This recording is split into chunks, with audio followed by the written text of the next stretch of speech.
We start with the latest on Bills safety Damar Hamlin, who remains in critical condition at a Cincinnati hospital after suffering cardiac arrest on Monday night. Our Josina Anderson reports Hamlin's breathing has improved.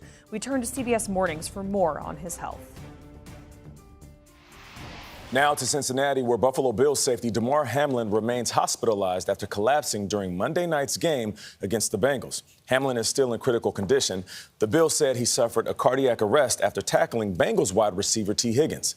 In just a moment, we'll hear from David Begnaud about the outpouring of support for Hamlin. But we start with Charlie Damar in Cincinnati, who spoke with Hamlin's uncle outside the hospital. Charlie, good morning. What do we know about Hamlin's current condition? Good morning. Hamlin is here at the University of Cincinnati Medical Center, still in the ICU.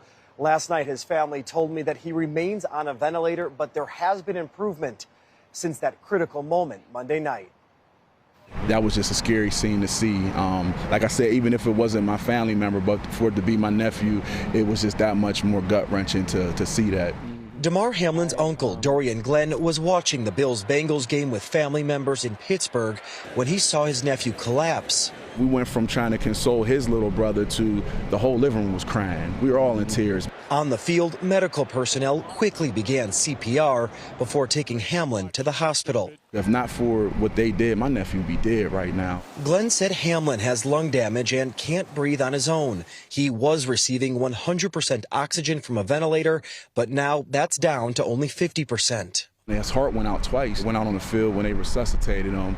And then when he got back to the hospital, went out a second time, and they had to hit him with the defibrillator. Around Cincinnati, fans gathered for the 24-year-old. A vigil outside the hospital took a moment of silence at 8:55, the time Hamlin collapsed Monday night. Amen. People don't even know us as showing love and support, man, and we're so thankful for that. I know those prayers is helping because he's definitely recovering. God got a mission for him, and that's why he's still here.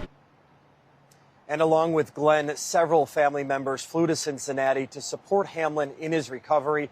The family released a statement saying they are deeply moved by the prayers, kind words, and generous donations that have flooded in from across the country. So many prayers, Charlie Damar. Now, the NFL released this statement yesterday saying the Bills-Bengals game will not be resumed this week, and no call has been made on a possible rescheduling at a later day. The Week 18 schedule has not been altered. The Bills are preparing to host the Patriots on Sunday. Now, Buffalo will hold team meetings and a walkthrough today. And as Hamlin fights for his life, fans are flocking to his charity toy drive. His GoFundMe page has raised over $6 million since Monday night. That is way over the initial goal of $2,500. Several prominent NFL figures are among some of the top donors, including Bob Kraft, Tom Brady, and Russ Wilson.